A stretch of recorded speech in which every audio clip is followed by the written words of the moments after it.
When we talk about buck breaking, we have to understand that buck breaking is a show of power, it's a show of dominance. So we can't talk about buck breaking without talking about power. The dominant society, they spend a lot of money and resources pushing different types of agendas to black society because they try to confuse us sexually, and if they can confuse you sexually, as our brother Neely Fuller said, they can confuse you in any other type of way. When we look at the domination of black people by the dominant society, what we are in essence seeing is that this society wants to ensure that we are not able to actually mete out that thing that makes humans exist, and that is creating families and procreating. See, psychologically, when we're talking about the sexualizing of our people, primarily from the dominant society or the system of white supremacy, it had to be established in a very impinging way from the mental state, meaning everything that was done had to have a sexual undertone. Most of the time, it was mostly direct. So you had to enforce a level of dominance sexually in order to destroy the mind and the spirit simultaneously. So it was always, everything that I do, I'm going to reinforce it sexually. Everything that I say, I'm going to reinforce it sexually. Everything that I am going to manipulate and use on you has to be done sexually in order for you to understand that you are controlled. You are my slave. You are beneath me in every single way, shape, and form. This whole notion that masculinity is somehow toxic and detrimental to society is nothing but an attempt to emasculate black malehood. When you take away someone's right to deny sex acts that go beyond norm, then you violated the human being space of that person. It's clearly an agenda. If you have two eyes in your head and you're able to see, you can see that it's an agenda, and it's an agenda to decrease our population. See, LGBTQ is like a political party, like the Democrats or the Republicans. So if you're black, that doesn't necessarily mean you're going to be a Democrat. You could be an independent or a Republican. It's always been about destroying the black family. The family's the foundation of the people. You can't mistreat people if they're unified. You need division. You need all sorts of pathological behavior and conduct. See, they're first order beings on this planet. People like us, we're first orders. Why? Because we don't need anybody else's energies except our own. But second order entities need to feed on you because they don't have a direct connection to the One Most High. The heterosexual black male is last on the pecking order here in America. If you're just a heterosexual black man, how are you gonna beat the case? Because when you show up to court, when you show up to the job interview, when you show up to wherever, you coming in here as a heterosexual black man, you have no power. When Mark Twain confessed that we white people ground the manhood out of the Negro. Why ground the manhood out of the Negro? Because it's black masculinity that most exposes the fraud of white masculinity. We as the progenitors of culture, the ones who are the fathers and mothers of civilizations, who taught all people, who people look to for social cues, whether they want to realize it or not. I think they feel if they can get us to adapt to it, they can get everybody to adapt to it.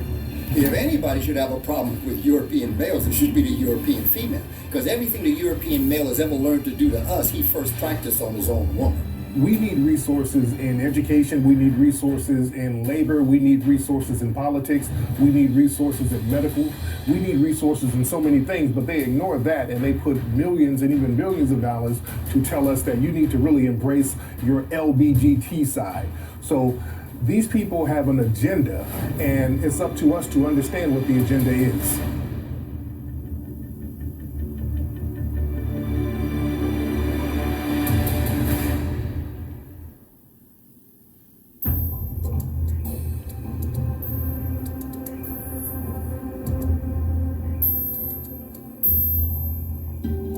In order for us to fully grasp the concept of buckbreaking and the historic sexual exploitation of black people under the global system of white supremacy, we first have to go back into the history of Europe We have to understand what created this ideology in the mindset of the white supremacists. The European culture have no history of a civilizing educational process called culture before they meet us. So you're dealing with someone that's moving from the level of the animal, responding only to instincts and desires. And whatever it takes to fulfill that, raping, murdering, plundering, pillaging has been the history of Europe. They created a perverted way of looking at nature. And so it becomes important that when we look at them, it's not just what they do, it's the perversion of what they do. In an ice age, you're going to create a certain mentality. When you are in a sun age, you're going to create a certain mentality. So what is very natural becomes unnatural in the ice. However, when you come back to the natural, you bring your unnatural with you. The European sexual culture operate at the level of animal, responding to physical yearning and physical stimulation. The sacredness and the value that the African placed on giving birth was just the complete opposite in Europe. And so that's why you find so many occasions of Europeans involving themselves with the animals they were raising. I mean, they've passed laws in Scandinavian countries, even today, that said having sex with sheep is appropriate. The Greeks had gods devoted to, like Pan, which is a freak, like a satyr, which means like an animal that did people and animals. Or Ganymede, the god that was bisexual. If he showed up, you had to like give him some. It was good. If you didn't, you got in trouble. I mean, you have people have a pantheon where you have gods that are freaks that come and screw people. Some of them are almost animal-like. You've got Bacchus. If you look at, I mean, I don't know if you've ever seen pictures of Bacchus, but I've seen a picture of Bacchus where he's a dude carrying this big thing of wine with hummingbirds or something with strings holding his penis up. The big long penis, a big thing of booth. If that's your God, okay, I mean, all bets off the table that it stops there, right? When the Aryans, the Indo-Aryans, ran up into Black India, not only did they savage the place, not only did they brag and boast in their sacred literature about flaying the black gods, flaying the black skin of the gods, but they bragged about sodomizing the black gods. As a matter of fact, as a part of that culture, you have agreements. This is how it was. If you had a boy that you were, having sexual relations with, 12, 13, 14, 15, you'd have to do a number of things. One, you'd have to promise him protection. Two, you'd have to promise that you would educate him. Three, you'd have to make sure that you would always provide for him, whatever that may be. There were actual terms and agreements when it came to you having sexual relations with a little boy back in ancient Greek and Rome. Professor Jane Ward, for example, in her book, Not Gay, documents that a critical element of white male masculinity is the ability to have gay sex as a straight white man. She said that's a critical element of white male masculinity. So the very concept of white masculinity is predicated upon the ability to sodomize, to have. A human being is only as great or as worse as his or her environment. In an ice age, where you are dealing with these temperatures, your babies are freezing in your arms to death. No mercy. And so they have this mentality of just of viciousness because they are reflecting their environment. And so when the ice ages began to melt, give or take about maybe 5,000, 7,000 years ago, they came back across the mountains. And when they came back across the mountains, they brought that mentality with them. When you're in the ice, you're not really thinking about healthy relationships. And quite frankly, when the urge hits you, any hole will do. Heterosexual sex for the white man, the only purpose of that is procreation. In fact, sex with a woman was a necessary evil to white folks. For pleasure, homosexual sex is preferred.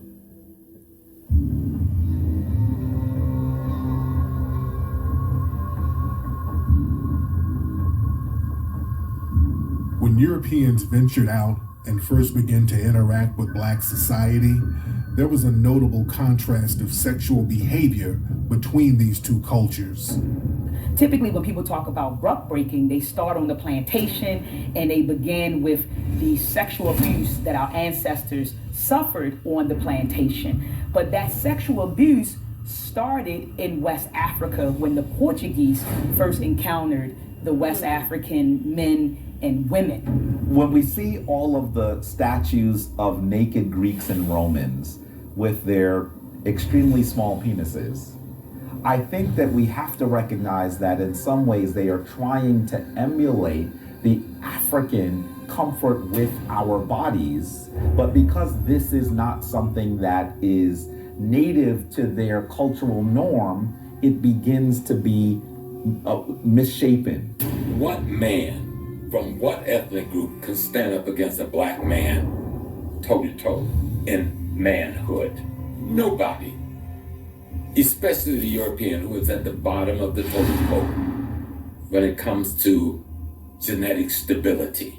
All the way back in Rome, in Greece, some of the rulers were transgenders. They would travel at night dressed as women to go hang out at brothels and go mingle with the people as a woman. This is the king of the whole nation. And he hanging out here looking like Betsy. I remember reading an article many years ago about Romans in the Colosseum used to get giraffes to have sex with the old horse, and the giraffes had such large genitalia, women would bleed to death, and the audiences loved it.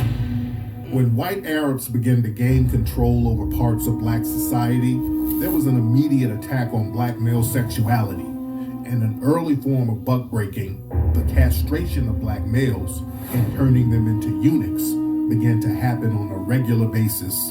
They said the eunuchs would be sometimes so close to the king that they would get so much information. So they castrate them so that they couldn't start their own dynasties.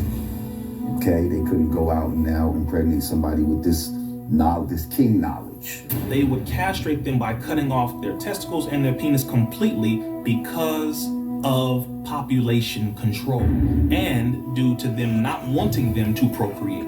This goes all the way back then, and they did not want any spread of them because they didn't consider them to be human beings. So at that time, the castrating and the creation of eunuchs was, we don't mind allowing you to be around us, but we have to make sure that you can't dominate us, that you have no power drive, that you have no interest whatsoever in our women, because you're going to destroy our numbers and you're going to increase in yours and you're going to spread, and we don't want that to happen. So they wouldn't mind having little black boys or black men around them as long as they could not actually be considered men and do anything that would be of interest to the women that they had. Or you look at the ancient Greeks, the most feared fighters were the gay ones. And what would they do? They would tie two guys together at the ankle. If you've ever heard the expression, joined at the ankle, that's because they get two guys that liked each other, tie their ankles together. They die for each other, put them up. They fight anybody. You go touch my man, I'll kill you. Don't look at my man. Yeah, well, why would anybody be shocked about a gay person in Africa when you've got the Catholic Church, which is a gay institution, a continuation of the Greco-Roman pedophilia and homosexuality in Africa, dominating these people for 200 or 300 years. It is the case that there is evidence of homosexuality prior to the colonialism of the 19th century. But that pre-colonial homosexuality was brought by white Muslims. Instead, while it's pre-European, it's still foreign and white. It was the Turks who brought in the Mamluks, when the Mamluks, the slave soldiers of Islamic civilization, who were Turks, when they ruled Egypt, they brought homosexuality to Africa. I think it's really interesting that right in the center of St. Peter's Square, when the Pope opens the shades to his window, he looks out at the structure that is often called the obelisk today. We should know that the obelisk is the symbol of the Tsar's erect penis. So that while they're removing penises, the Pope looks out at a large black penis every morning when he opens his shades. the irony cannot be lost.